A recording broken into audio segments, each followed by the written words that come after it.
Hey everyone, Spencer Kaufman here with How To Video Channel. Today I'm going to show you how to clean up and re-silicone a hose spigot. So you can see here, this one has had multiple applications. This all needs to come off.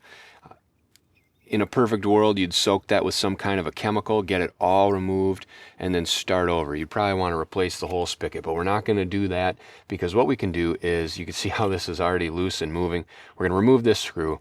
We'll clean this up as best we can. We'll put in some new silicone and then put in a couple new screws right there and there and seal that up so it's nice and solid. Now, in reality, does that need to happen? No, it has nothing to do with the water or the performance of the spigot.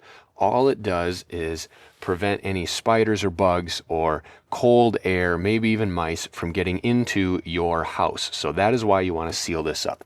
Now, some people might say, well, why don't you just shoot some spray foam insulation in there?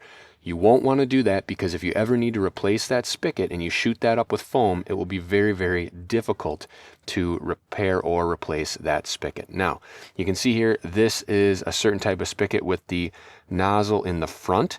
Some have it on the top. The difference in those two, this is a frost-free spigot, meaning the shutoff is actually about 18, could be 12, could be 6, 8, depending on the length. But the point is, the shutoff is inside the house. So then when you turn this off, after turning it on, water drains, meaning all of that water runs out, so it will not freeze in the winter. If you have your dial on the top, that is not a frost-free. Those usually have a shutoff valve inside, so you can shut that off inside, open this up, and drain that out so it does not freeze and burst in the winter. For those of you that live down south, nice, you don't have to deal with that. All right, so the first thing we need to do is remove that screw. All right, that was held on by a tiny little screw. We are going to replace them with a couple of these. And you can see you want to make sure it's a similar depth, and also it is a masonry screw. So now we will simply peel this back. See here, we got some goop on the bottom. Someone tried to put some kind of glue on there. Someone put some JB Weld, caulk, all kinds of crap in here. It's like some plumber's putty maybe. That's like some stuff from the road, like tar. If you have any interesting scenarios of stuff you have run into, feel free to comment below. It's always funny to laugh about the errors of other people trying their little homeowner or handyman specials.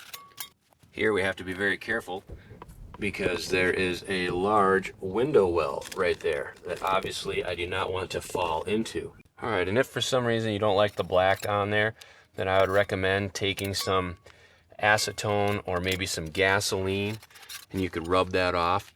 Just test a small area. You don't know, depending on the type of brick or your type of siding, any type of harsh chemical might discolor, so test a small spot before you do the whole area. Looks like we're pretty well cleaned up.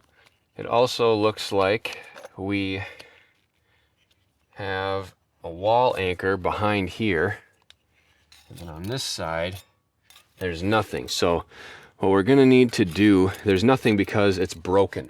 It looks like the screw was put in at an angle and it missed the brick, splitting the brick off. So what we need to do here is try to drill a new hole in the brick, like kind of this direction, as hard as that'll be, probably at a downward angle, and then we can reuse this hole as well with one of these Tapcon screws.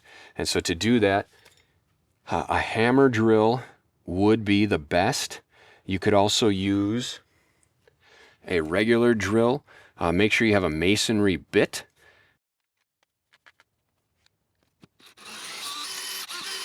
There we go. This one should be just fine. So we'll shoot that up with some silicone now. Goes on white, dries clear. Okay. Then we'll go around it after we get it screwed in. Pretty good. Now we'll try the other one.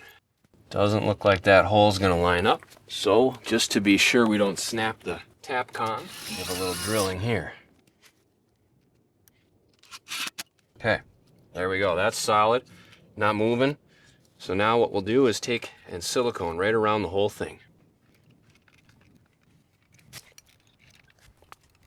There we go. Then what you can do is take your finger kind of go around, push it in there, clean it up nice so it's a nice smooth finish. Or if you want, you could leave it like it is, but I always like to make sure that it's nice and pressed in and that it looks like a seamless line or a seamless bead without any bubbles or gaps or ridges, things like that.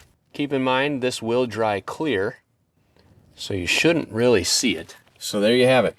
That is how to seal up and replace the screws for a bracket on a hose spigot. This really just keeps out any pests, cold air, insects, etc. So if you have any questions or comments, please post them below. Also, I hope you like this video and subscribe to How To Video channel for future videos.